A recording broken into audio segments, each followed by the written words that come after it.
Hey dudes, Morning. welcome back to a new video.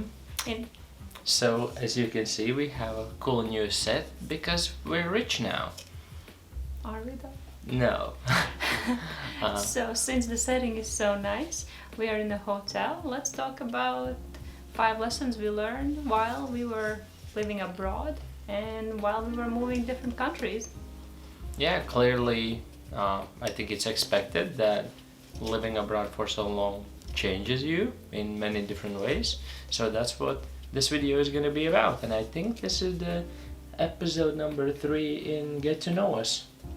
Yes. Yeah, and the first lesson we learned over the 6 years is that all the big things, all the big decisions seem more impossible only in the beginning. And then when you actually start them, they come into smaller pieces, and then you deal with one piece at a time, and little do you know, you already have the big major thing done. Yeah, because when you live abroad, you're gonna have a lot of things that scare you. Even just starting to move to a different country seems in the beginning possibly impossible. For us, we dealt with several of them, even getting our driver licenses and moving our tortoise back here, all sorts of things, moving from Scotland to Malta, just starting to do one thing at a time that scares you the least. Yeah, I guess for the research sake, when you're moving the countries, at least when we did from Scotland to Malta, we did not know much about Malta. In fact, we did not know anything at all, and then everything what we do, we searched online. We didn't have anyone to ask because no one was living there from the people that we knew.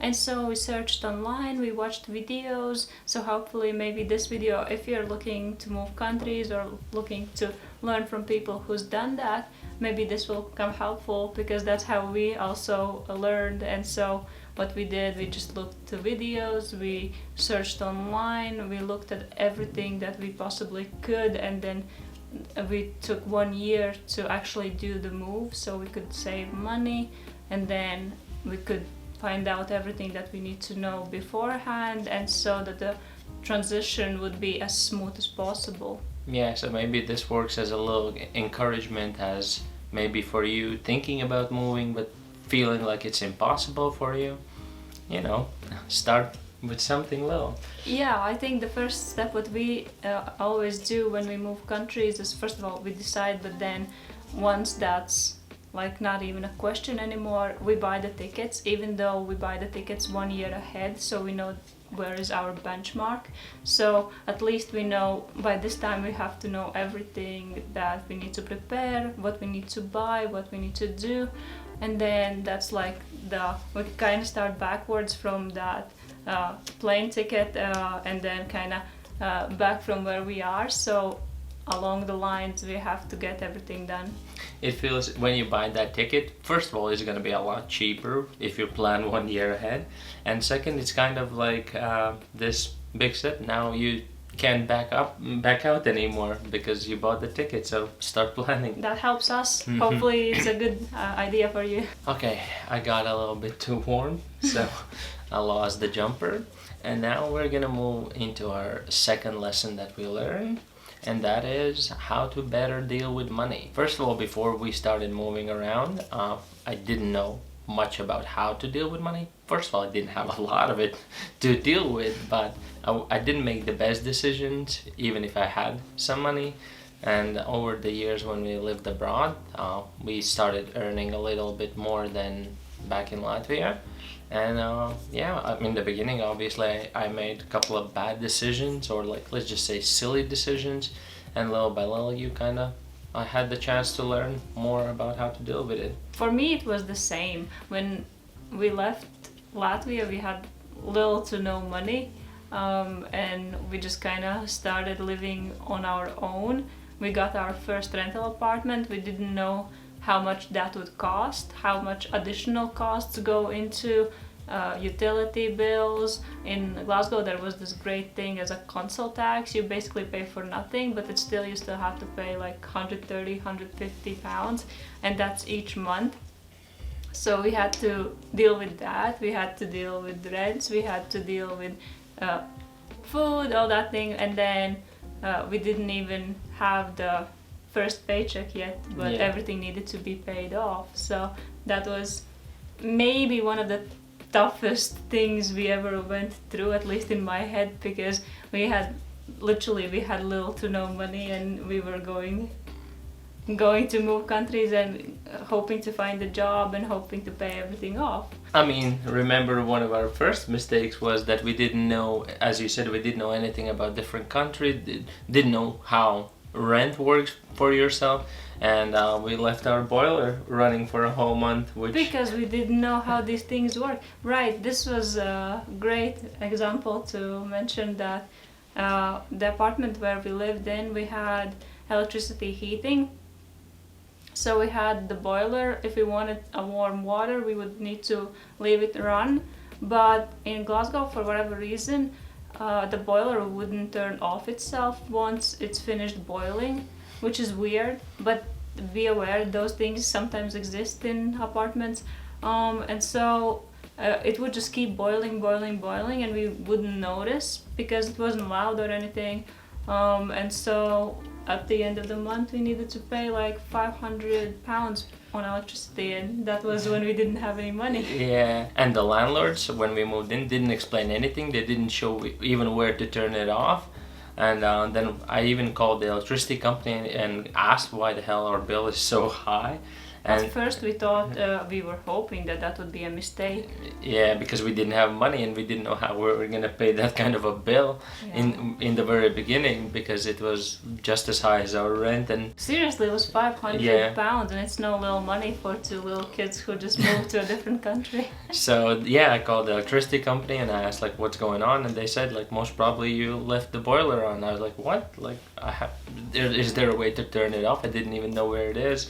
So yeah, we learned a lot about money. We watched a lot of finance, business YouTube videos and people who talk about money and learned from them. And over the years, starting from nothing and then some Actually, starting from debt, because you Yeah. also paid off this huge amount of student debt. Like you said, Yeah. we were watching the YouTube videos about how to get better with money. We decided that we would pay everything that's possible in not like, I think you had loan for 10 years. Yeah. And so we were doing everything that we possibly could, not to make it 10 years, but as fast as possible, so we would not have to think about it and we would be more free. Yeah, because for the first year, I think I just paid the minimum that you're allowed, and then I was like, yeah, this is gonna take 10 years. And at some point, I really didn't like the fact that I had that kind of loan, and that was kind of like, that loan wasn't even my own decision. It was kind of from my parents telling me this is how you should deal with things and stuff like that. So obviously right now we wouldn't take any loans for anything. We don't have any debts, we don't have any loans, and we wouldn't go for that. We also highly advise you, if you have any debts, don't incur more. Don't take anything that you don't need, like even a phone or little things like that, especially little things like that. If you don't have the money to buy the new iPhone, just don't buy it. I really think it gives you more freedom not to have these things having to pay for 2-3 years for no reason whatsoever, rather than just having the latest thing you can't afford. Learning how to deal with money is quite a big and very important lesson. The third thing we learned is that we can travel anywhere now, so that we don't have as much borders or restrictions as we used to think we have. So after moving 2 countries and then moving back to Latvia, we pretty much feel very comfortable that we could move anywhere in Europe if we wanted to, in short notice and with not that much money. Yeah, I mean, even further away, like let's say the Australia or USA, because there's visas and stuff and green cards involved and sponsors or whatever. But because right now we feel like, as the lesson number 1 was, we can just figure it out. We could definitely figure out all this paperwork and everything that you need. You just start little by little, and yeah, it definitely gives you such a freedom, because if you're, for example, looking for jobs and you find this incredible, amazing job opportunity, but it's in a different country, I don't feel like it's impossible anymore, because in the beginning, the first time we had to, like, we've traveled here and there, that's one thing, but when you have to move, that's quite scary, especially the first time. You just feel like, nah, I'm just not gonna do that. Like, this is not for me. I want to stay home. I know everything. This is safe. But after you do that first leap, you can just pretty much figure out that you can live anywhere in the world, which is a great feeling. Yeah, you feel more free. And also, since we are developing as fast as we are, we have all the possibilities you can do on the internet. You can find a job now with the LinkedIn. It's really easy. You just find the location where you would like to work, and you just start searching for jobs there, and there will be hundreds of new listings each day. And I think that was something that wasn't possible when our parents grew up. I think you needed to be on the spot to find a job and to just kind of be there and be connected. But now the opportunities are everywhere. Yeah, it feels scary. Like, what am I gonna do in a different country with no jobs or anything? Now, as you said, you just go online, check their requirements, what do they need from you. All the interviews can happen through Zoom or Skype or Teams or whatever people use. You just go online and have interviews, and then you figure out. You can tell them that, if I get accepted, then I'll be there in, like, I don't know, 2 weeks. So Yeah, and that's completely normal, because in every job there will be a period where you have the transition from your previous job or country or apartment or whatever, because it's normal to change locations. And even if that's good when you know where exactly you want to go, because you can do a little market research, you can see how much the salaries are and whether you will be able to live on that and what your expenses should be. And so, but if you don't know where you want to go, you can just search for any jobs that you think you would be good at or you would want to try, and then see where the place is, because you can still apply. I think it's amazing that you can send your CVs to companies in, I don't know, other places far away from where you live, and then they can consider you as a candidate, because now it's not imaginable to think that a person can change a country and start working. Us, for example, I think we both worked in a setting where we had international companies, and so employees were from all around the world. And if you think that you want to go to, I don't know, France, for example, you can just find companies who hire at that moment, and you can just apply and see whether there is a vacancy or whether you can just get in. And even if there wouldn't be, for us it gives this confidence that, like, even if you don't find that job right now, it doesn't really matter, because, like, obviously it's a lot safer that way, but for us it's just like, let's go and figure it out, because we have gone and we have figured it out. And I think that's the beautiful freedom of, after you start moving, then yeah, the world seems a lot smaller in a sense, because you feel safe to go anywhere you decide to. Yeah, it's really true. I think we didn't mention this, but we actually never gotten jobs before we moved, so don't let that hold you back in no way, because you can just move the country and find a job within 1 month's time, and you can start living there.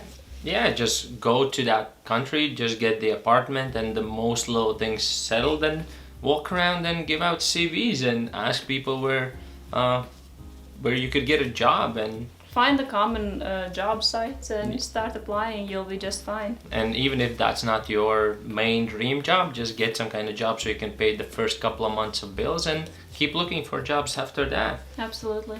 And number 4 on our list of the things that we learned is that we know how to deal with things on our own. We sure do. We always find our own ways, even if we don't have anyone at that point to support us. Or even for example, living in Malta, we didn't have anyone living there already, so we still figured out how to move there, how to live there, how to be successful, how to find jobs. all that thing on our own. I think that's kind of comes in with us being kind of antisocial and a bit of social anxiety to just ask people stuff and for help, but it kind of gives you that confidence that, hey, I can deal with things on my own, that if something goes bad, that we know how to deal with things and we're always together and helping each other out. And I think that's very useful skill to have. Obviously, from our not wanting to be dependent on anyone, we kind of developed this thing where we find other ways around it. Like if we need a place to stay, we find the best way to do it. There's about 10 million ways to go about the same thing. Maybe that's another thing in itself, because if there's a problem, there's at least 5 to 10 different solutions which you can do with it. There's not only one way where you have to, I don't know, be dependent on someone else. You can be dependent on yourself, dependent on your resources. Obviously it takes money. That's another good point why you should save up for yourself. So no matter in what situation you find yourself, you can find a way out as well.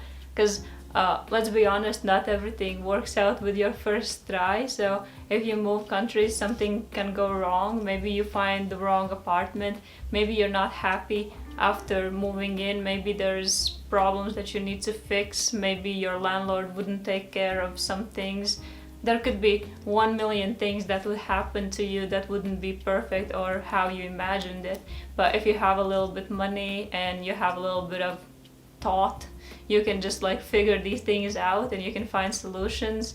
And us, for example, I guess if we give examples from our own life, it's about changing jobs, because not always you find a job you want to stay long term, and so you would need to have a little bit of money or a backup in case you want to leave the job, in case you want to find a different job, or maybe you just want to leave country completely and whatever. Because at first weeks when we were moving to Scotland, I thought we were gonna move back in the first month. Oh yeah.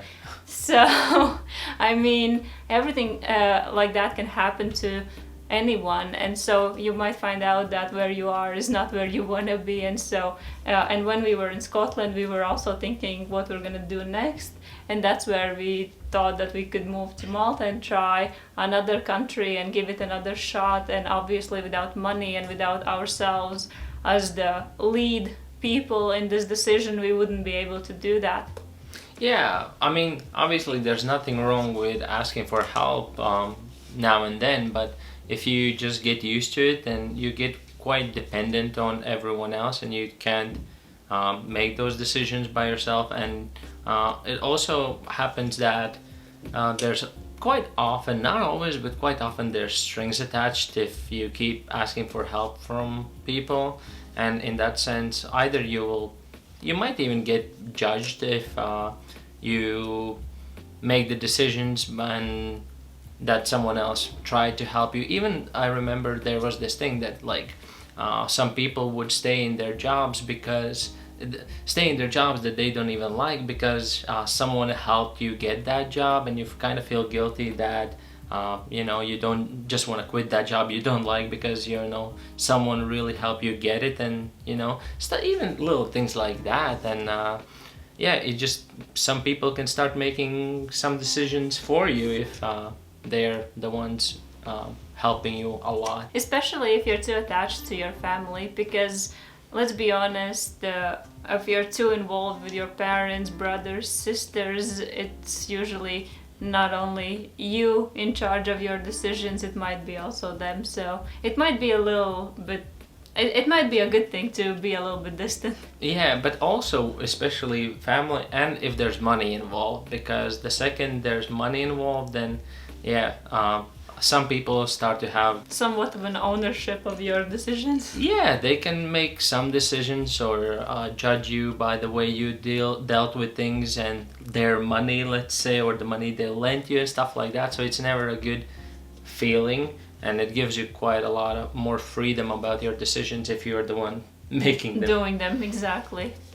And this, I guess, is a great transition into our last or fifth lesson that we learned while living abroad, is that you can develop your own train of thought or your own vision and your own opinion, because when you're far away from everything, from your family, from your friends, from the group you grew up with, you kind of have to divide yourself from that and start thinking about yourself. Also, even the country or the city that you live, everyone will have their kind of mentality. If you just spent your whole life in one place, you start thinking just like everyone there, and that's totally normal. But then let's say we spent 4 years in Scotland, and then we had the perspective of how they think. And as you said, if you're far away from everyone, from everything that you know, you have to start thinking on your own and develop your own thoughts and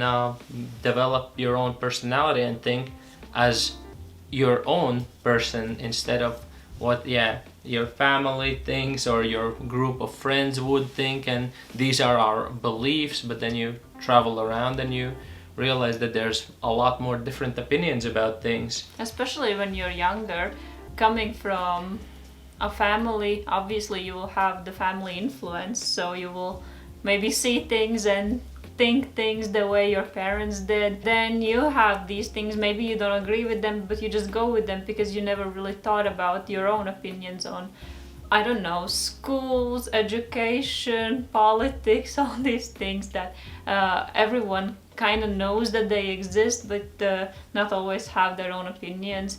And so for us, we also now are on a path where we're trying to find our own house, and we are happy that we can just rely on ourselves and we wouldn't have any influence from any other person around, as long as we would announce that we have the house, because we would not need to depend on anyone's opinions about how we spend our money, because we're not borrowing, we are not asking for loans, we're not asking anyone to submit anything for us, so they really don't have that much opportunity to maybe express themselves, and so we have this freedom to choose for only both of us. Hopefully this gives you a little insight on what we've learned while traveling. We are happy to share these things with you. Hopefully you find them useful in any way.